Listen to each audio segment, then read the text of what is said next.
Hello. So I just spent the last actual hour trying to figure out how to set up my camera because it's so hot outside and I'm in my car. But then I just propped it up the way I usually do and it's fine. So I don't know what I'm doing. I don't know what I'm talking about. Maybe I'm stalling from this video because I can guarantee you at some point I'm going to start crying because it's a very personal topic that I never talk about, but I want to talk about it because I think it's very important to hear about transracial adoption in a way that isn't just, oh, my white mom and dad saved me from my country and now I'm a normal white person even though I look like a brown person or a black person and now I'm saved and everything's perfect. Like, that has not been my experience. If it's been your experience as a transracial adoptee, I'm very happy for you, but like, I did not have a great time. The way I'm dividing this video up is I'm going to talk about people who I consider my mother. There's 3 of them. So it's my birth mother and then my adoptive mother and then my foster mother. Yes, I have a foster mother. It's a whole thing. My life has been very chaotic since I came to America. So, and even before I came to America, but you know, all that to say, we are going to go into this, and it's a giant outline that I wrote when I was listening to Deliver Us from the Prince of Egypt soundtrack, and I started crying, and it was a lot. So hopefully this video makes some sort of sense. So to start out, my name is Liu Sing Johnston. I am adopted from Changsha in Hunan province in China. I probably pronounced all of those things wrong. I'm very sorry. My parents never put me into any sort of Chinese cultural program or Chinese school. I was told they considered it, but then literally gave up after 5 seconds because they're like, we don't want to raise you Chinese, we want to raise you American. So like, of course, now I know nothing about my specific region of, you know, the country or, you know, my entire identity, but it's fine, I guess. I'm kidding, it's not. It hurts me every day, but we're gonna get into that in a second. I had to learn my name at 19. So essentially, my mom told me not only the wrong pronunciation of my name, and she only told me maybe twice in my life, she also told me the wrong meaning. I do have a sister who's adopted from China who is not my life. She also was told the wrong name and the wrong meaning, and my mother actually ended up swapping our names by accident. Not surprising, but my sister's name is Sufi Singh, and my name is once again Liu Sing or Liu Xing. And my name means shooting star, actually. Like, it's a direct translation. I don't think it's necessarily even a name. I've never met another Chinese person with that name, but when I say the word, they're like, oh yeah, I know what that means. So that's me, I guess. I weirdly just don't. I have a name, but it's like a word, you know, it's not like, oh, it's a name that means something else. My sister's name means lucky blessing. I always thought my name meant lucky blessing. Just kidding. It does not mean that. So that's an interesting thing that happened when I was a kid. I think about it now and I'm like, if I ever adopted a child from a different culture, which might happen at some point in life, I would definitely teach them at the very least their name and give them the choice of either their name, a name they want to choose for themselves just to be called something different if that's what they want, or if they have a nickname, or even if they want me to choose a name. Like, that sounds weird, but like, if a kid was ever like, I think you're my mom, I want you to choose a name for me, I would choose a name for them if they wanted me to. So there's that. So the first part of this video is about my first mother. I'm gonna try to read off of the script directly for most of this video, because if I go off script, I feel like I'm just gonna go into a giant tangent that's gonna last 5 hours, which we know I do sometimes, but it's still like, I gotta get through this one, because I feel like, once again, I've kind of been intimidated out of making this video because it's hard to fully articulate the full experience of what it's been like to be transracially adopted from a different country. So people always talk about my mother like she was the victim of a horrible crime and I was the murder weapon. Literally, every time I'm like, oh yeah, by the way, I'm adopted from China. And people are like, oh, poor thing, like your poor mother. And I'm like, okay. Like, it's like a whole very complicated, nuanced situation that I think people just boil down to knowing about vaguely, you know, the one-child law and the whole situation, and everybody has this perception of China and its people that like really bothers me, but that's like somewhere else in there in this outline. Yeah, they always say awful things about China, and they say awful things about my mother. They talk about her like, and this is really disgusting. It really pisses me off for various reasons, but they talk about her like she's an animal. They talk about her like she's like a dog who, like, you know, was a breeding dog and then had like a puppy and then died, essentially, and I'm the puppy, so I should be happy that my mom gave her life to me, even though, like, she could be alive. So that's something that I have been thinking about a lot lately, but like it never really crossed my mind because the way that my adoptive mother made it sound was, oh, she's definitely dead, all this stuff. But like the thing is, they know nothing about her, because at the time it was actually illegal to abandon children despite the one child law. So you would drop your kid off at different locations. So for example, I was dropped off at the police station. My sister was dropped off at a park bench, but the thing is, it was a bench that everybody kind of tacitly understood was the place where you put a child if you want them to be found. And there were plenty of places across various cities, various towns, wherever, where you could drop a kid and like people would know to look for a child there. So that was kind of, I don't know, the whole situation when I was discovered, but there was no real information about me. I'm not even sure if my birthday is real, is the thing. Like, that sounds crazy. I don't know if my birth date is correct. I would imagine it's in the ballpark of, you know, a time where I would have been born. And I also don't know who gave me my name. I have a feeling that it was probably the caretaker who, you know, watched over me when I was in the orphanage, but I'll get to her in a second. I feel like I could have made this video about several different women who were my mothers, but like it's like difficult to list every single instance of particularly like women taking me in and trying to take care of me, then not being able to keep me. And, you know, it's like a whole situation where I have attachment issues, okay? I have reverse attachment issues. It's hard for me to get attached to people, I have a feeling, because of these experiences. But continuing from the script. Yeah, oh, that's another thing. People always like to, this is like, there's no nice way to put this.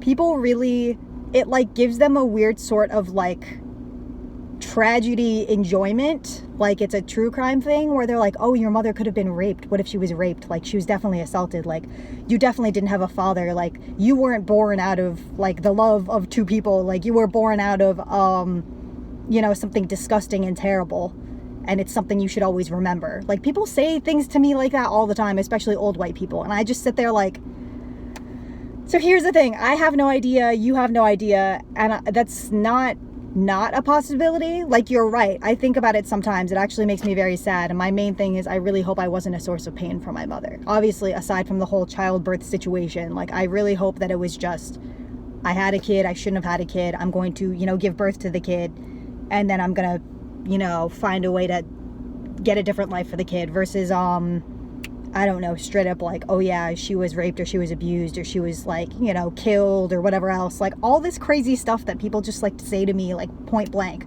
when they're like, oh, Johnston, that's a very strange last name. Like, I literally considered, it's ridiculous, I considered, you know, changing my last name when I changed my first name to a Chinese name. But the thing is, I know with every culture, but especially in China, your name has a very specific meaning, and I don't mean to be taking the meaning of somebody else's family when, like, it's literally not even, like, my name, you know? So I just kept it Johnston, because also, I adore my father. I love him more than anything. So, like, I wanted to keep that because it's, you know, it's a part of him, and so people think I'm, like, mixed all the time, and I'm like, the funny thing is, I'm not. As far as I can tell, like, I don't think I'm half white. Well, especially not half white, I don't think. But maybe I'm mixed with something else, who knows? But, like, I definitely, don't think Johnston necessarily fits with me as like an actual, like, oh, that was my birth name, my birth last name that I was given. Like, I feel like my name sticks out a lot because of that. But people also think maybe I'm married to like an Irish person, who knows? But like, I'm also, ironically, despite this fake wedding ring I bought myself off of Amazon for $7, I'm not married. Continuing from that disgusting point that makes me angry when people bring it up. I used to miss my birth mom a lot, and I used to draw her as a kid. Like, I would try to draw pictures of what I thought my mom looked like, and like, weirdly enough, like, I feel like I kind of tacitly understood as a child. Like, I keep using that word, it's gonna keep coming up probably, sorry about that. Vocabulary words. I don't know, I feel like I understood that I don't really look East Asian, because I kind of don't, which, like, I made a whole separate video about that. But like, I drew a lot of South Asian women, I drew a lot of like brown Asian women as a kid. I was like, maybe I'd say I started when I was like 10, 11, 12 area, where I would just be drawing all these different women, and I would just be like hiding them from my adoptive mom because she'd get really jealous in a weird way. And she'd be like, who's that? And I'd be like, well, it's just a character I made up. And she'd be like, oh. Like, because the first time I was like, oh, is this what you think my mom would look like? And she was like, I am your mom. This is what I look like. And I'd be like, okay. Like, all right, sorry. So yeah, but I think she knew after the first one, I think she knew that I was drawing people who I was like, I just really want to know what my mom looks like because I want to know what I look like. Like, I have no idea. So that was the whole thing. I still think about her every day. I imagine I must look like her. This is like a very specific thing. My period is really bad. And like, I do think I have like, how do I put it? Like uterine/vaginal problems concerning like, I don't know, maybe endometriosis or something. Because my period is literally at the point where I can't walk when I'm on my period. Like I have to call out from work pretty frequently. Because I'm like, I cannot get up right now. I'm really sorry. Like I cannot stand because my knees and all my joints are like on fire. So I wish just even like for my own personal health, I could have asked my mom like, hey, like, so what's up with this? Or like she could have taught me like, oh, when your cramps do this, take this or make this and it'll make you feel better. And I'd be like, okay. Like my own like birth mother even like didn't really, because at the time she was really very much older when I was adopted. So like she was going through menopause. Like she wasn't, there were things that, and even then it sounds like the way that she made period sound is, oh, it's not that bad. And what she meant, in my opinion, is it's not that bad for me, so I don't know why you're complaining. Like, that's another thing that I wish I could have been like, hey, mom, like, we have a lot of medical shit in our family, don't we? And she could have been like, yep. Like, yeah, like, on my side, at least. So there's that whole window of, like, things I don't know about myself, even on a physical level. And I know I could get tests done, probably, and there's so much technology of, like, DNA, whatever else. But it's like, I think I'm almost scared to find out if there's more of like a chance of like, for example, like dementia or Alzheimer's or heart problems or whatever else, because like it's kind of scary not to know. But then if I found out more, I feel like I'd be paranoid about these things for the rest of my life. Like it's a really like scary thing for me. For some reason, it freaks me out. Even though, just kidding, not for some reason. I literally watched both of my, this is going to come up later. I watched both of my adoptive parents die, essentially. Like, not in a metaphorical way. Like, they literally were home and, like, dying of cancer and, like, refused to go to the hospital because they were, like, both scared of the hospital or whatever. Not even for weird political or, like, religious reasons. It's just they'd been sick their entire lives and they just didn't want to go back because they were like, it's too much for me. Like, I don't want to be around strangers when I'm, like, this sick. Like, I just want to be home. And then it turned into a whole problem because, like, the cancer, for both of them, actually, weirdly enough, was brain cancer. And if you've ever had a family member with brain cancer or seen somebody with brain cancer or worked with people with brain cancer, it's very intense. Like, it's really bad. That's in the next part. Sorry. I'm like, this is what happens when I make outlines. I read like 3 sentences and then I'm like, and that's it. That's all. Like, it's ridiculous. But,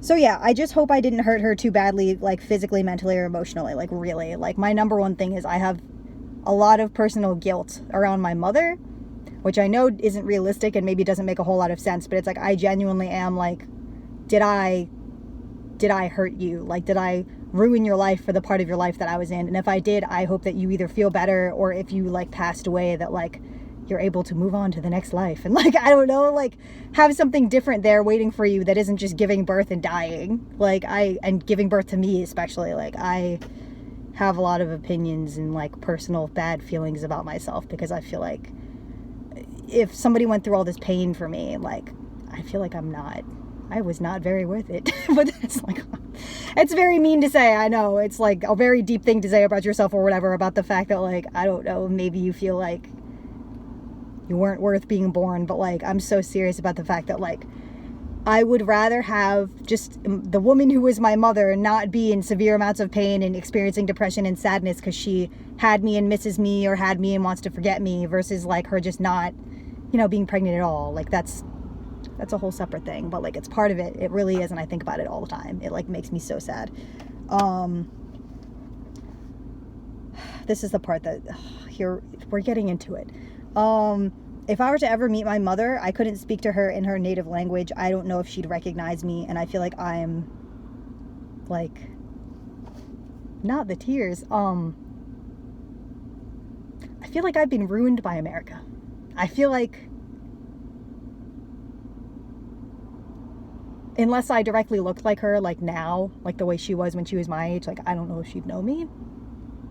Not this. Sorry, I knew this was going to happen, but that's something that actually really hurts me, where it's like, I feel like I came to America and now I'm like, this sounds very silly, but it's like, I know it's just seen as a fashion choice for a lot of people, and I guess for me it partly was one, but all of my tattoos have very specific meaning and I designed all of them, so like I like them, like they're mine, like obviously like they're, you know, they're my tattoos, but like I almost feel like I'm just like this like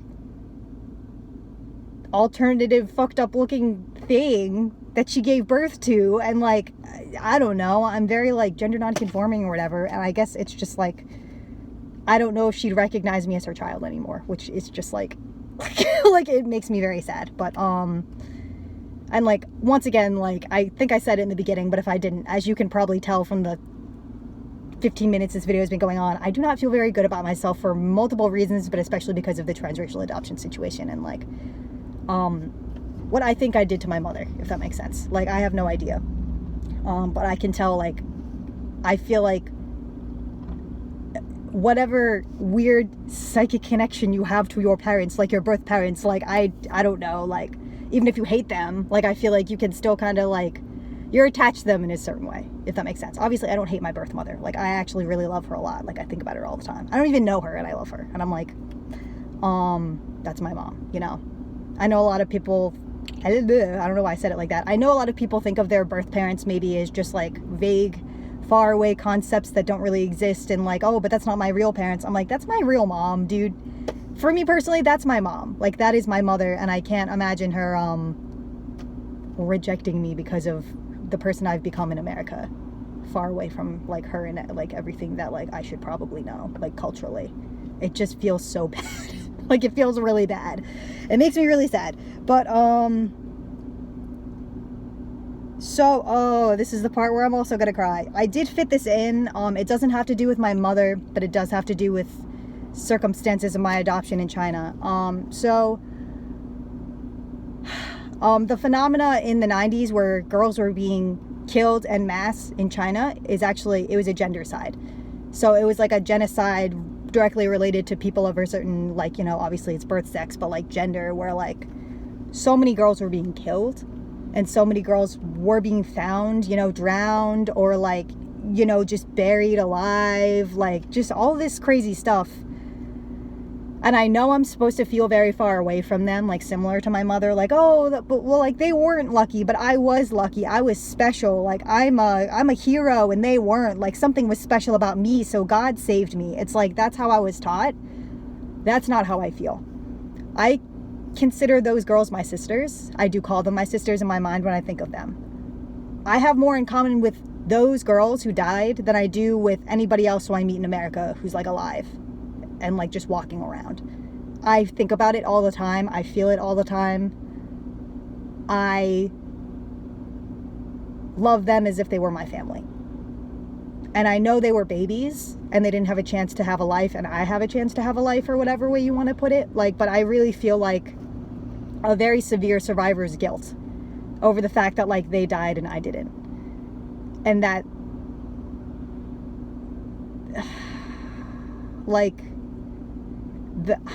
the circumstances around them being killed, because I would consider it murder to a certain extent. Like you killed these kids after they were born because you couldn't take care of them. But it's like, I feel like that's very much on the hands of the Chinese government. I don't see that on the hands of the people who did what they felt like they had to do, because it was put into their head that, hey, girls are worth less than boys. So like you need to, if it's not a son, get rid of it, essentially.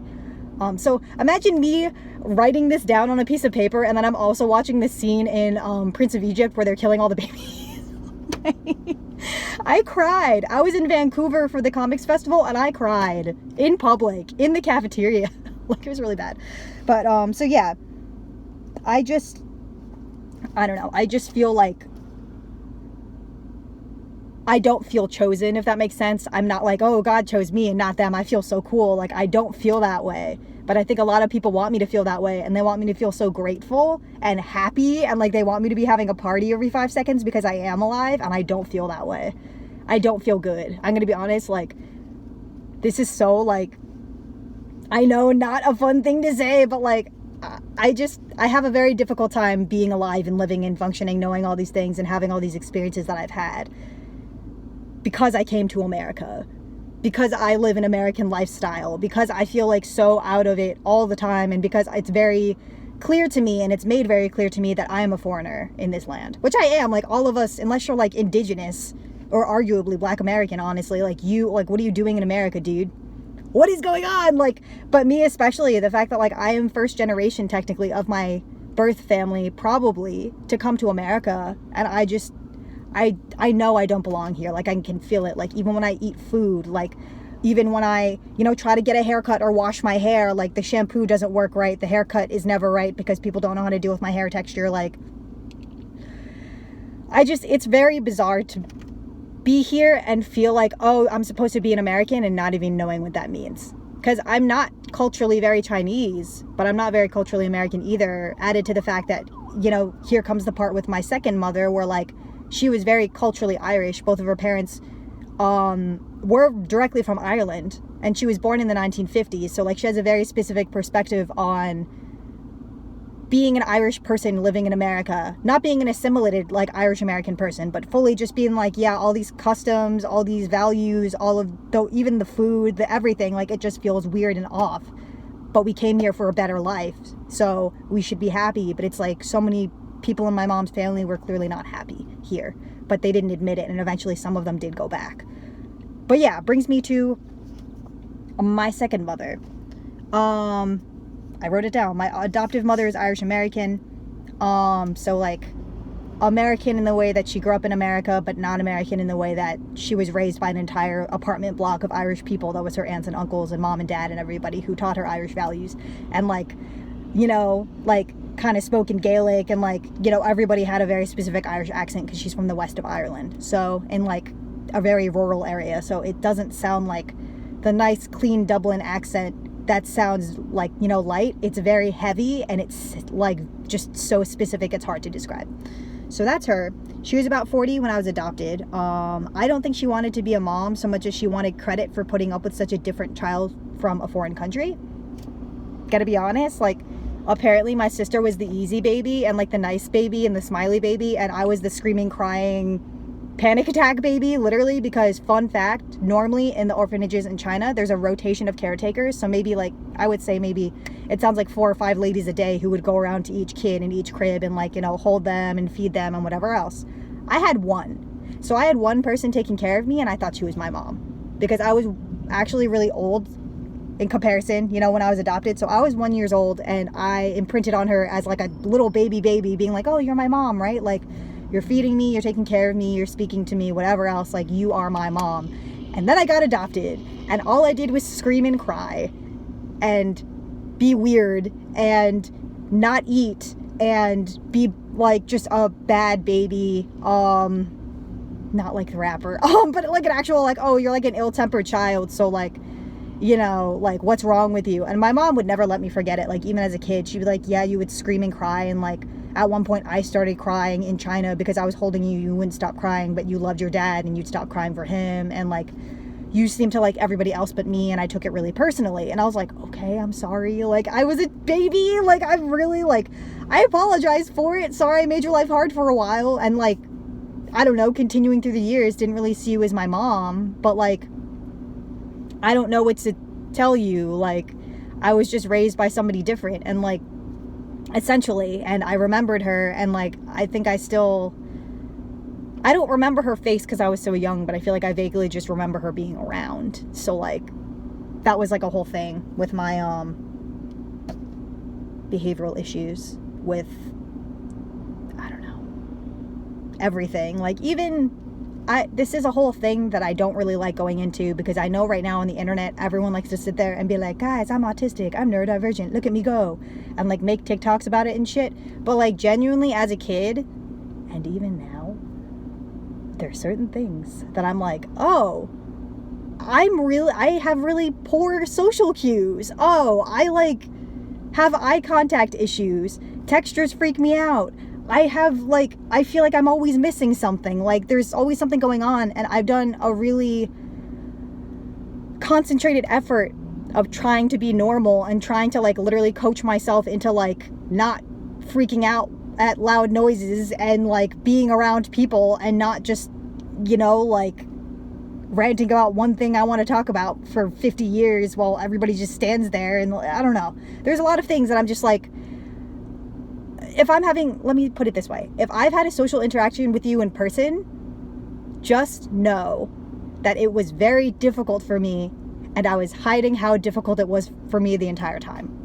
And that I was coaching myself into talking at the right times and looking at the person at the right times, like looking at you at the right times and like saying certain things and having certain reactions, because that's what normal people do.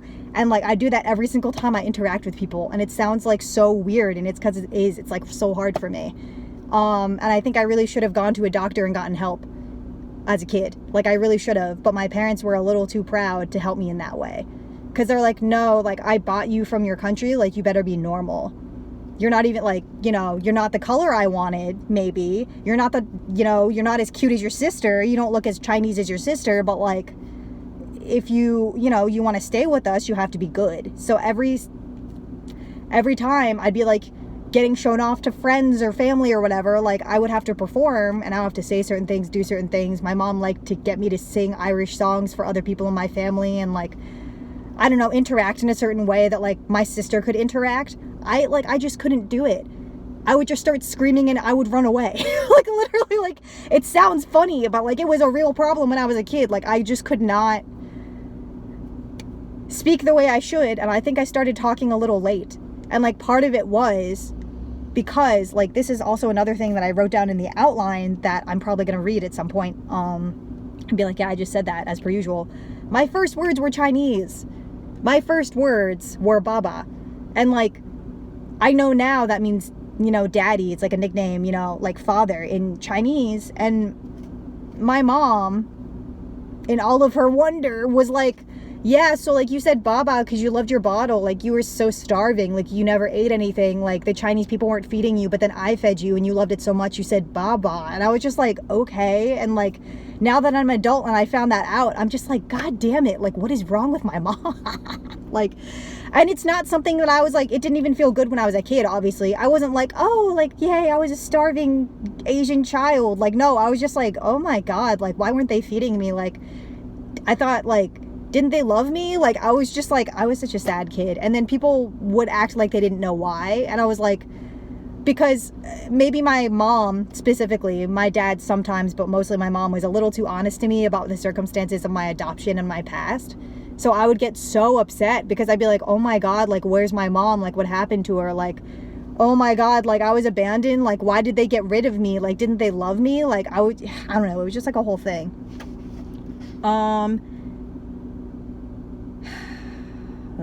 Yep, all that stuff. Yeah, so I don't know. I got treated a lot like I was like a really bad investment, and like I was an embarrassment to the family because my sister knew how to act and I didn't. And like it just felt really bad. Like I definitely, like, these things were directly said to me as a kid. Like they were. It was really bad. And then I just, like, you feel it when you're a kid, especially, you feel things. I'm like, I could definitely tell that my mom was not crazy about me as like a person, which sounds insane because I was like, what, a child? But it's like, I think she felt very rejected from the jump. So she was like, oh, if you don't like me, then I don't like you. And I'd be like, what did I do? Like literally.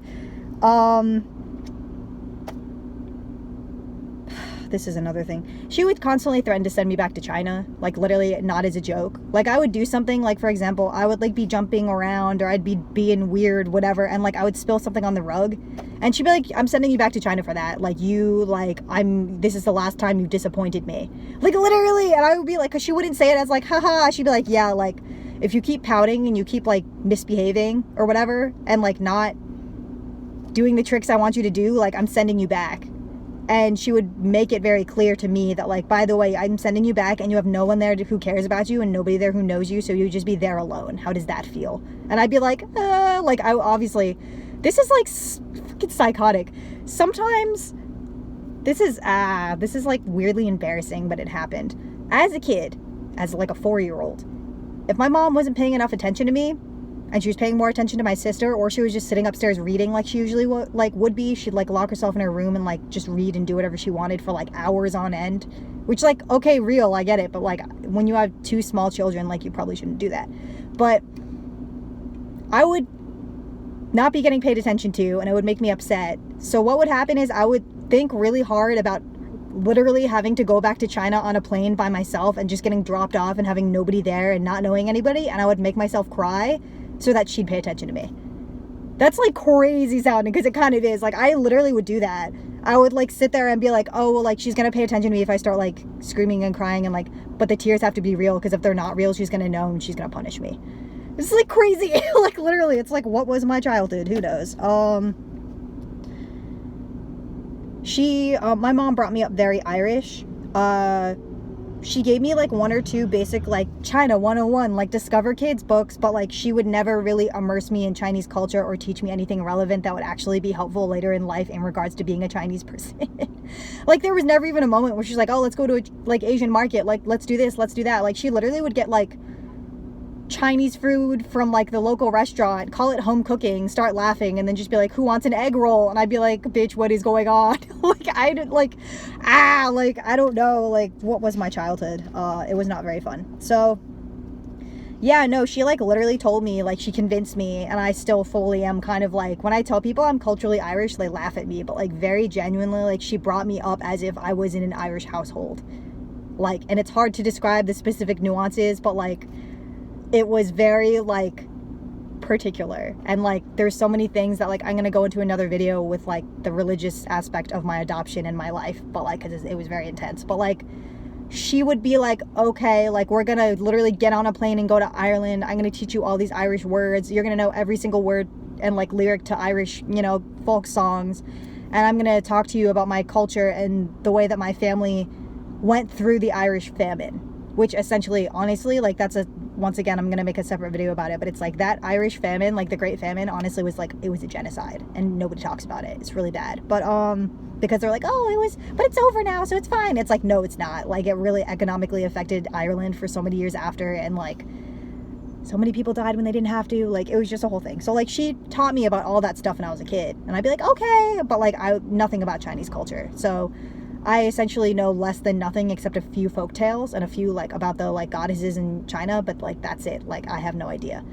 Like, I literally have to, this is a side note thing, something that I do sometimes, which makes me look like a serial killer, is I go into Chinese restaurants, but like actual traditional Chinese cuisine restaurants in like New York, and I just watch people eat. And obviously I also eat my food, but like, I watch how they eat certain dishes and certain things because I don't know how to eat them. Like, I don't, and it makes me really sad, because I'm like, literally, like, I think the waiters and waitresses in there, like, I'm not sure if they know if I'm Chinese or not. Like, I think they might think I'm from a completely different culture because I look like this. Like, I get it. I don't look very Chinese, but whatever. It's like a very specific thing. This is so specific. When I was like older and I found out about puberty, I thought I would go through racial puberty and I would become Irish at the same time that I started my period. I literally thought I was going to turn into a white person, which sounds crazy, but like, as somebody who has hated themselves from a very young age, and I don't hate myself so much as I'm more like whatever about everything. Like, I know it's like, oh, it's the neutrality, but it's like, genuinely at this point I look at myself and I'm like, I guess that's it. Versus like, when I was a kid, I genuinely like hated myself to the point that I wanted to get plastic surgery, like really heavy, intense plastic surgery, so I would look like an East Asian woman. Like, I wanted to like literally bleach my skin and like, I don't know, like get all this stuff done to my face and like get breast implants, and like, I just wanted to be and not just a woman, like, you know, when you're a kid and you're like, I want to be a grown-up lady. Like, no, I wanted to be like either a white woman if I turned into one, but if I couldn't turn into a white woman, then I would become an Asian woman. It's like crazy sounding, because it kind of is. Like, I feel like I'm reading this and it makes sense to me because I have been through it personally, but like, it's when I read it out loud and say it out loud, I'm like, oh my God, like, what, like, am I okay? Like, the answer is no, but whatever. So we're gonna keep going on this one. I'm very similar to my adoptive mom concerning interests. She encouraged me to read and study, but never about Chinese culture or history. She hated me for our similarities, but was obsessed with controlling and possessing me as like an Irish Catholic person. So she'd use religion to literally be like, you have to stay in line and you have to do this because like, we're both Irish Catholic and we both know that God would want you to do this. And I'd be like, I guess, like, literally, like, I'm a child, but yeah, I guess if you're saying that we believe in the same God and God wants both of us to do this and act this way, then I have to do it, because like what else am I gonna do? Like die, I guess? Like literally, like she made it very clear to me that deviating at all from God's plan, which was secretly just her things that she wanted me to do and the way that she wanted me to behave in front of company, literally was just like, that was it. Like it was like really intense, like honestly, like mental and emotional control. And like I went through that for like multiple years of my life. And like I honestly, like I could make a whole separate video about this, but it's like I don't even know how I came out. Like I don't know how I did it, because the thing is, like, this is like a 5 separate videos later, I'm pretty sure my mom was a lesbian. And it's hard to describe because my childhood was very specific. But let me put it this way. She was really obsessed with vaudeville and cross-dressing and Joan of Arc and dressing in drag, but not just like that drag that moms do for Halloween where they put their hair up in a bun and like put a baseball cap on. Like she fully would be like spirit gumming like facial hair to her face, and she had different characters that she liked to dress up as, and it would not only be for Halloween but other holidays and just other random days in the house. Like I don't think she and my dad were really like sexually together ever, which sounds crazy because it's like, how would you know you're a kid? But like it just, I feel like when you're, as much as when you're a kid you don't really get it, when you're a kid it's also, there's certain things that you know are happening and aren't happening that happen maybe at other people's households. And my mom and dad really were not that affectionate. I really do think that they were really good friends who, and my dad wanted kids more than anything, and my mom didn't really want kids, and she just wanted the feeling of being a married, like the, not just the feeling, the accomplishment, like the milestone of being a married woman with children. I don't think she ever wanted kids. She really did not like us. She was like a school teacher, so she was around kids all day, but she'd come home and like literally avoid me and my sister. Like there was a lot going on there. So essentially, I think she knew I was gay and didn't like it. So I feel like I was getting constantly punished, because also she would randomly she loved to say gay slurs, but not even the way that like homophobic people say gay slurs. She'd be like, haha, yeah, like the F slurs in me. And I'd be like, Mom, what's happening? Like, what's going on? So she had her own life. She was a really interesting person before she adopted me. But at the same time, like, there was just so much that I could tell that she just wasn't satisfied with being like a mother or like even being a wife. She really did not. Whatever like sexist wifely duties you can think of when it comes to cooking, cleaning, all these other stuff, my dad did all that stuff. He was the homemaker. Like, she literally wouldn't engage with us sometimes. She wouldn't lift a finger. She would just like come down to eat and then go back upstairs. Like, whatever. So that was my adoptive parents. There's more to that, but like that's what's gonna fit in this video, you know. But yeah, where was I? I was really obsessed with getting my adoptive mother's love and approval. I thought, this is like very specific, the way she made it seem was, I helped save you from your like savage country, so like you're gonna fucking do what I say and you're gonna like it, or else I'm gonna send you back, and also you're ungrateful. And I was just like I keep doing that in this video, but I'm like, seriously, I'm like, as a kid, like you hear these things and all you can do is be like, okay, like I guess you're right, and like you feed me, and like please don't abandon me like my other mom abandoned me, please, I can't deal with abandonment again. Like that's literally like how I felt as a kid, even now sometimes. So it's just like, I don't know, like it's really tough to even like go into, because like the feeling is something that I can't even fully articulate on video. I want to make a comic about it at some point, not just like a little one pager, like I've done those before. Like I actually do have a whole graphic novel planned about this, except it's not even like in universe, like in America on Earth or whatever. It's like a different alternative timeline situation, but the whole thing is about transracial adoption. It's like crazy. But yeah, so I just like wanted her to save me really badly again. Like I was like, okay, you saved me from China, can you save me from being like a gender non-conforming child? Like, could you teach me how to be a woman even though you don't even know how to be a woman? Because like on top of everything I just mentioned, she was also very gender non-conforming, and she had short hair and like wore men's clothes. So it wasn't just like I have short hair, but like I'm like a feminine woman. It's like, no, she like wore men's clothes all the time, just cause like that's just how she dressed. And like it's like hard to describe, but like I'm telling you like My mom was for sure maybe a lesbian and maybe in love with some of her friends when she was younger and wouldn't admit it, and because she never talked about men ever. She talked about boyfriends she had and all of them sounded like fake men. She literally talked about this one guy who she dated who was like a cop who was also a magician, which is like okay. Like all of them sounded really random, and the closest thing to an actual guy who she really liked, it sounded like, and she like, this was really interesting, she brought this up, it was like a whole thing that she talked about all the time for some reason. She dated this guy and he was Jewish, and I think he might have been like possibly Hasidic, like I don't know how that went on, but like she dated this guy and I think she wanted to marry him.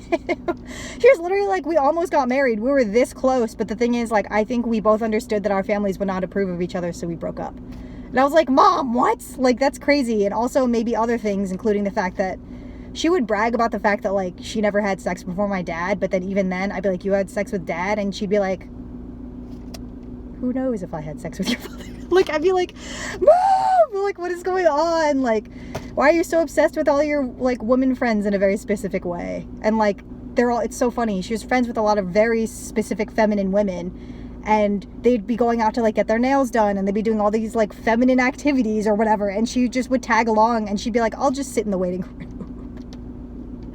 Like, it was kind of funny, like, oh, we're gonna have a spa day, and she'd be like, I don't do that, but thanks for the invite. I'm not getting undressed in front of other women, haha. Maybe I have body dysphoria. And I'd be like, Mom, who are you?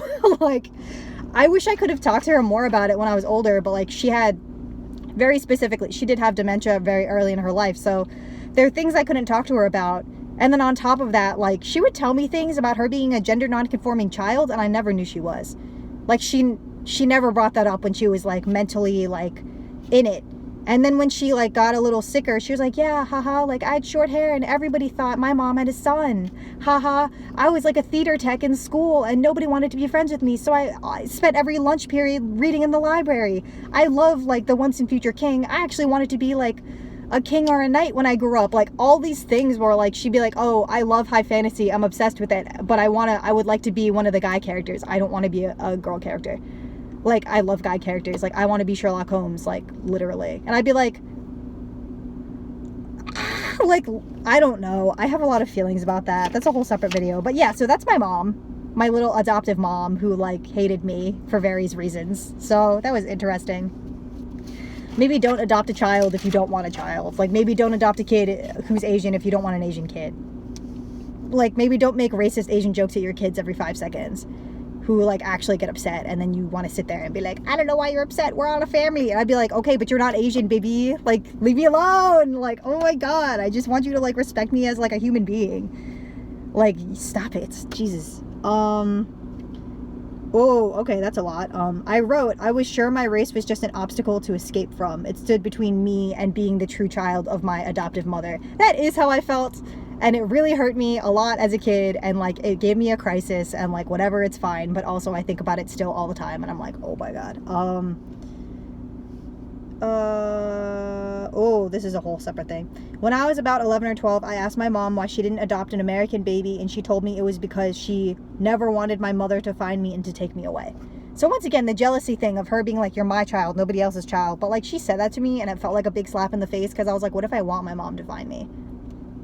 Like, what if I, like, love my mom and want her to find me, and I would not love you less if I had my birth mom? I would love you both. But she couldn't deal with that. She was, like, literally, like, that's unacceptable. And I was like, okay.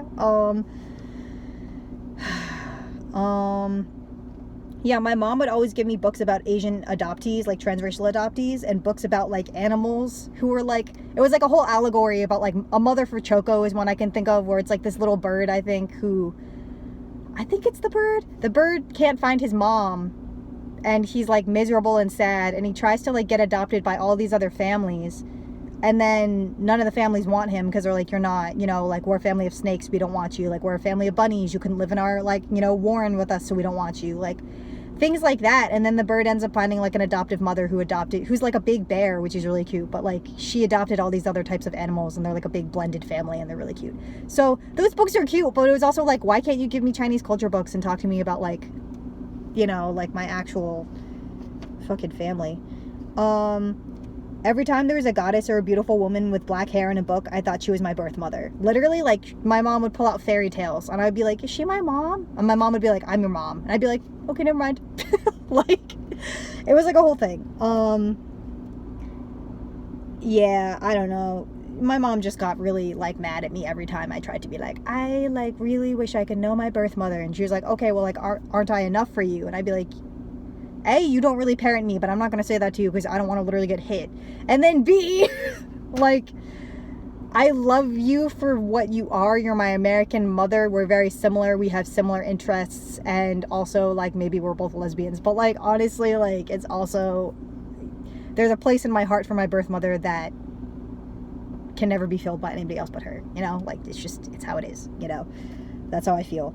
So my mom died recently, and I don't think I ever achieved her love, but I'm realizing, like, she didn't really know how to love people in general. Like, even with my dad, I feel like she always said really mean things to him. I'm gonna make a separate video about this, but specifically about his weight. Like, she would fat shame him all the time. He was like a big guy. He liked to eat. Like, I love that man. He's like one of my favorite people of the world. The only other favorite person in the world who is also dead is a friend I made in high school who I was very in love with. I'm like, so both of my favorite people in the world are dead. It's fine. I will never get over it. Whatever.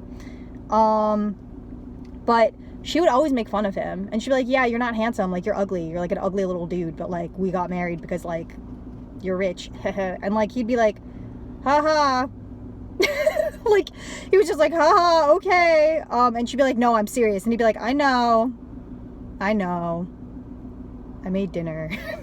Like, not laughing because it's funny, laughing because, like, it actually, like, really torments me inside that as a child I never defended him because I was a child, but at the same time I'm like, she was so mean to him all the time. It was, like, kind of, like, inappropriate, like, genuinely. It got on my nerves as a 4-year-old, like, the way that she would talk to him, and I'd be like, I know you're unhappy with your life, but you don't have to make everybody else miserable, kind of thing. Like, Jesus.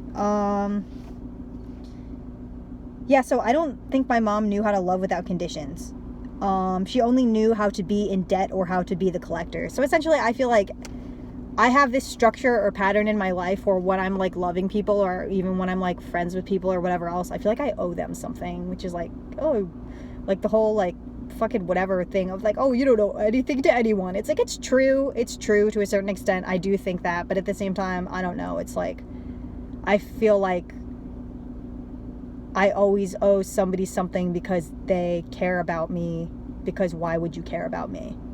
Because I'm a very worthless, bad person. And I don't just mean worthless like, oh, I kind of feel bad for myself. It's like, literally, I know for a fact that, like, I literally was, like, an abandoned baby, dude. Like, I know, like, trust me, people think I forget. And that, like, because I'm, like, the grown person now, that I forget what that's like. But it's like, no, like, I remember what it feels like to be something that somebody didn't want. Like, and it's not like, this is a thing that I think about a lot. So a lot of Chinese, like, specifically Chinese, but transracially adoptees in general, but especially, like, Asian adoptees. You know what? No, let me not say Asian, East Asian especially.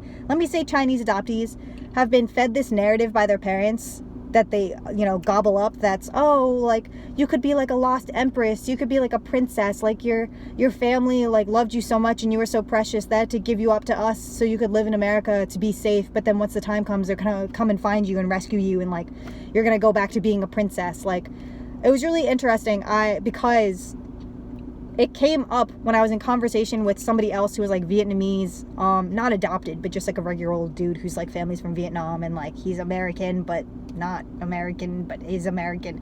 It's that thing where it's, like, culturally you're very Vietnamese because you were raised by a Vietnamese family. So it's, like, you are Vietnamese American, but at the same time, it's not, like, that cultural wash that a lot of people have where, like, they aren't really raised in their culture, even though they are technically in their culture. It's very confusing. But, he was like, yeah, so every time I talk to a girl who's transracially adopted, she has this very specific attitude, I found, especially people from China. Like, they all think they're princesses. They all think they're, like, you know, better than regular Asian people because they were rescued by white people. And I'm like, well, you know why that is? Like, it's literally because they went through a gender side, and it made them feel better to sit there and pretend that they were royalty, because it makes you feel like, oh, look at me, like, I'm chosen. And, you know, because you don't want to feel like you're, like, a piece of trash, honest, like, human trash that got abandoned on a sidewalk. You want to feel good. Like, you want to feel, like, a sense of entitlement for being adopted and being chosen by these white people. But in reality, it's like, you were nothing at some point. Like, it's not even like a situation where, oh, you were born poor, but you had, you know, your family who loved you. So at that point, you're not nothing. You're somebody who somebody loves. Like, literally, like, at some point, our birth parents could have loved us enough to keep us, or like, you know, by keep us, I mean, literally keep us alive. You could have easily gotten an abortion or whatever, but like, back then. But it's like, I don't know. It's like hard to describe. I think it's just so people feel better about themselves. That's the story that gets told. Oh, I'm like a little Chinese princess. Like, no, dude, like, you are somebody who wasn't even seen as human for a while, you know? Like, it's hard to come to terms with for a lot of people. And it's like, once again, like, you're alive enough that you're in this country and you're like experiencing American life and you're so lucky. But it's also like, dude, like, that never really goes away. It's always in the back of your head, even if you don't want to think about it. Like, it's crazy. So, I don't know. With my third mother, I guess it's not really all that much, but I do want to acknowledge her. So this is like a whole thing that I've had a very crazy life. And I think people think that just because I look alternative, that I secretly have a cushy life with two parents and like I live at home. But like, I genuinely have had to be like out of my house at 17. Like, I've had to like work for myself and like get through 8 years of college, not because I wanted to be in college for 8 years, but because I couldn't afford to go through just the straight 4 years without debt. And I couldn't have college debt because the thing is, I'd have no way to pay it back, like none. It's not like I have parents who can help me. So yeah, my life has been crazy. So what's about to come out of my mouth, you're gonna be like, what the fuck? But like, don't worry, it's just part of my life. So my mom got dementia when she was like really young, like in her late 50s, because she had to have radiation because she literally had a brain tumor, like I mentioned before. And it made her really violent, like really, really violent, to the point that I was taking care of her on a level of hospice care where I was giving her medication. I was making sure she didn't hurt herself. I was feeding her. I was cleaning her house. I was walking the dog, feeding the dog. I was turning on the TV for her because she literally, like, her eyes got so bad and she had glasses and everything. But like, I don't know what was scrambled up there, but she could hardly read or remember things anymore. So I would literally have to turn the TV on for her. Like, she couldn't function. So I was taking care of her, and she tried to like beat me up really badly. Like, it was a lot. Like, there was a lot going on. Because she tried to beat me up, my family found out. I have one aunt left. My aunt found out, and because I told her, I was like, so I just want to let you know this happened and it was really bad, but like, that's it. Like, my mom is getting worse, but I don't want you to do anything necessarily, because you won't, because you don't do shit for us. So, but it really freaked me out, and I don't know who else to tell, you know, because I don't want to tell the school, because the school's going to freak out. It's like a whole thing. She sent the cops to my house, and I had to leave. Like, I literally had to like get out of my house without any sort of alternative for who was going to take care of my mom, which I didn't love, because I was like, yeah, I didn't love that she like maybe tried to strangle me to death, but at the same time, like, I don't like that nobody's taking care of her, because the thing is, like, she used to fly into rages all the time. It was just how it was with her dementia. It was just that one time she didn't really miss, and then she wasn't just throwing things or screaming. She was like, you know, and I was 17. So it was bad. So I had to go live down the street with a random family who I'd only talked to a few times. I saw them when I was growing up, you know, but I was classmates with my foster mom's daughter. So I went to her, or she offered at some point before it got really, really bad. She was like, so I heard you aren't doing great just in general, because I never went into specifics because I knew they'd take me away and I didn't want them to. So she's like, just so you know, my mom said if you ever need anywhere to live, you can come live with us. And I was like, okay. So I went to live with them, and that was the first time I felt like I had real parents. Because, like, I hate to do that to my father, because, like, he was a great parent to me. I loved him, but he wasn't around for very long. He died when I was 10, and even before I was 10, when I was... more hurtful things from my life. When I was 4 years old, he started having seizures, and nobody knew what was happening, and it turned out he had a brain tumor in a very, like, formative area of his mind. So he essentially started declining pretty consistently, and we thought he was going to get better, and then he didn't. And then he ended up passing away very much not himself, because he was at home when he was going through all these things, and like, his brain was just being like pressured by this thing, and like, he just wasn't himself anymore. So all that to say, I love him. He was my father. I think about him genuinely every day. If I talk about him for like 2 seconds too long, I will start crying because I miss him so much. And like, it's been so many years. It's literally, when I think about it now, like, it's kind of crazy. He died when I was 10 and now I'm 27. So it's been like 17 years. And like, it feels like yesterday. Like, people say that all the time, but I really mean it. Like, I don't know. I never got over it. I still probably will never get over it. It's a problem. But, because it makes me really sad. But short of him, I had not been parented since I was 10 years old. And my mom just gave up on parenting and gave up on functioning really after that. Like, she went through a period where she was so depressed. She would go to work, come home, lock her door, come out, eat dinner that I made. And then I would do the dishes and she'd go back upstairs and like lock the door and just like be by herself. So that was my life as a child for a very long time, and like as a teenager for a very long time. So I just didn't have anyone around to like look after me, you know? And the Kranises really looked after me. I was really like maybe iffy about saying the last name on camera, but honestly, like, whatever the fuck, like, they don't even, how are you gonna find them, man? You don't want to find those people, they'll kick your ass. But yeah, so the Kranises took care of me, and I really have never had parents like that before. Like, both of them, like, this sounds so basic and sad, but it's like, they would feed me every day, or make sure if they didn't cook, they'd make sure I had food in the pantry if I wanted to eat, like something I could actually eat. They would buy me new clothes if I needed new clothes. Like, I don't know, they were just really great to me. And like, they still are. Like, I still interact with them. I know them. I love them. Like, I consider them my parents in a lot of ways. But I don't know. It's really weird that I turned 17 and I felt like I had parents for the first time, which was good and bad, because like, I definitely got into a thing where like I felt like stifled by the fact that they kept making rules for me. But they weren't any crazy rules. They're just like, be back by 10 p.m. Please don't smoke in my house. Please don't drink in my house. And if you're drinking, then like, it's probably a family event and you're having one or two. Like, just don't go crazy. And like, if you need like field trip permission slips signed, like, I'll sign them. Like, if you are sick at school, tell me and I'll come and get you. Like, basic things. But like, I never had that ever. Like, I could never ask my mom to come and get me. Like, she'd be like, you're staying in school, good luck. Like, because A, I'm in school because I'm a teacher, and then B, like, get over it. Like, you need your education. Like, I don't care if you're like throwing up, like, stay in school. I'd be like, okay. Yeah, I don't know. So that doesn't, I guess, really have to do with transracial adoption. I guess that's just, well, technically that's me being adopted by another family. And like, there were points in my life actually during my stint of being 17 where I did have to go live with other families, not because anything was wrong with the Kranises, it's because they were lifting their house after Hurricane Sandy, because a giant storm literally wiped out their house, and if you didn't put your house on stilts, then like the state regulation builder people would like come and kick your ass and charge you all this money. So I had to go live with other people, and that ended very, very badly, and I wish that hadn't had happened, because it was just a giant mess. So all that to say, what else is there? Oh, here's the closing. Oh boy, after an hour. I still think about my mom all the time. Like, really.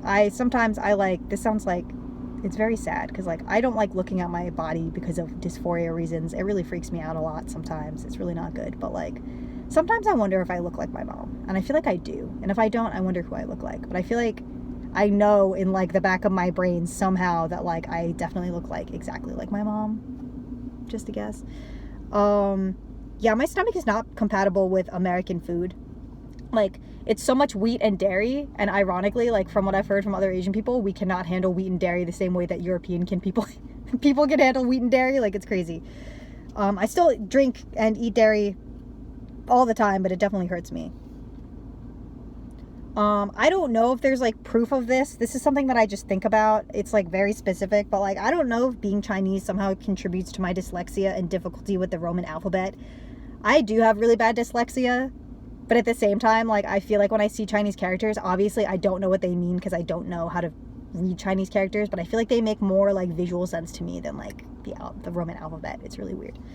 I will always sound and look like a foreigner, and that hurts me a lot. Like, definitely. Like, I don't fit in very well with East Asian people, but go into that in a different video. A video about colorism. Like, definitely. That's a video that I have on the chopping block. But yeah, I feel like I just will never be properly Chinese because of the fact that I was raised in America away from Chinese culture. And I accept that. Like, there's just so many nuances. It's like, for example, like, even with American culture, there's like so many weird nuances that like I know of, but like another person would come in and be like, why are you doing that? And I'd be like, it's just what you do. Like, you just say hi to everyone for some reason, and you're really annoying, and you say what's up and expect a real answer. Like, it's like psychotic. But yeah, so there's that. Yeah, I've been brainstorming a comic about all of these feelings for the past 6 years. And I know what I'm gonna write. I know what it's gonna be like. It's gonna be very sad. The gist of it is, it sounds so crazy, a combination of World War I, World War II, the Vietnam War, and the history of Ireland and the occupation of Ireland by the British. It sounds that's like so random, but they're things that my mom used to talk about a lot, and like that I think about a lot. And it's essentially going to be somebody who's transracially adopted, because transracial adoption is kind of on the rise, because there's people going into, you know, a foreign country to start a proxy war essentially with somebody else, and they come back with like war brides, babies, and dogs. So like that's like a whole weird thing of like importing like living things and animals, I don't know, from a different culture, and like having it integrate into your culture while also like, I don't know, having like a literal person be like a source of hatred because like you want to go after somebody you're in a war with, even though it's not even a war you should be fighting. It's a war that like your colonizer literally forced you to like go fight for them in a different country because you want the country's resources. So it's essentially just two colonized entities fighting with each other when they like, it's once again, it's like they do realize like fully like, why are we fighting? Like, we shouldn't be fighting. Like, we should be fighting, getting together and fighting these people, but we can't because our resources are so scrambled on purpose. So, and it involves, I don't know, drag and like, I don't know, like so many like sad like cultural signifiers and I don't know, like death. So just several things going on at the same time that I'm really excited about, but it's also just like very sad. So yeah, I literally have in an asterisk, fit in the princess narrative somewhere. I fit in the princess narrative. Okay, this video is now an hour long. Thank you so much for watching. I'm just like, I'm literally, the reason there's so much stuff in my car, including my man, is because I am literally moving either tomorrow or the next day, most likely tomorrow, and I'm just, this is my last video I'm filming in New Jersey probably, which I think I said in the beginning, but yeah, after this I'll be filming in Massachusetts because that's where I'm gonna live, and it's gonna be in my car as per usual probably, or if I can get my apartment together, maybe I don't have to film in the car anymore, and I don't have to do all these convoluted things to make sure my phone doesn't overheat. So I guess we'll see. Oh, just life update, VanCaf was terrible. I'm not going back to Canada anytime soon.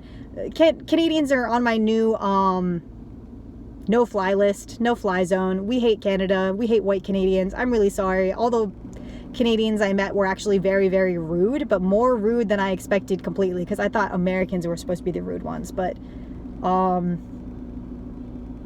they were so weird, and like everybody at the festival, like the crowd had such a weird like kind of energy to it, and the artists were all really tired and cranky, understandably so, because the crowd was being so weird. And then nobody was buying anything, and then the things that people were buying were things that were not comics. And this was like an international comics festival, like an indie comics festival. It was VanCaf, and people literally were like, I'm gonna buy a print and a pin and a sticker, 500 stickers, but no comics. And then when I see your comics and see no stickers or prints, I'm gonna give you the dirtiest look on the planet, and I'm gonna leave. Also, if it's not fan art, I'm not buying it. Like, that was very much the vibe, and I was just like, okay, like, I guess, like, I don't know what to say to you. Like, I wish you weren't at the festival because you're kind of ruining it for all the indie comic artists who are there, but like, okay. And like, I don't know, it's not literally like, you need to buy my comics because they're the best ever, my shit doesn't stink and you should love me. Like, it's not even like that, but it's like, you don't have to be fucking rude and just like, I don't know, gawk at people and say nothing and then run away every time somebody's like, hi. Like, just people being really cursed, and I don't know, just so many white people with anime inspired bullshit. So tired of that. So tired of that very specific style. And I talked to all the other artists about it, not literally every single one, but a lot of them, and they're like, yeah, I noticed that too, and like, it's really pissing me off, and I don't like it, and it's really annoying, and like, I'm sick of it, and I don't know if I want to come back. So many people I knew, like, saw and talked to were like, yeah, I don't think I'm coming back here. And they were people with comics. It made me really mad, like full-on comics and zines. Like, their stuff is great, And they were like, I don't think I'm coming back because this was pig shit. And I was like, I know! Also, what's wrong with all the Canadians here? They're like, I don't know, I am Canadian, and there's something wrong with the people here at this fucking festival. Because they seem to think it's like a Comic-Con kind of situation, but it really isn't. But now people are acting like it is because people, like, I have a feeling went to the anime convention once, saw the setup, and then tried to be like, oh, I'm going to copy that for my own, even though, like, once again, like, this is not... I feel like it should just, you should have your books out, and like obviously if you want to sell prints and stickers you can, but like I literally am calling it just like fucking PrintCon 2024. Like it was so bad. But yeah, no, I think that's about it. Sorry this video went on forever. It's just a large part of my life and it makes me sad. I will talk to you soon. Bye. Ugh.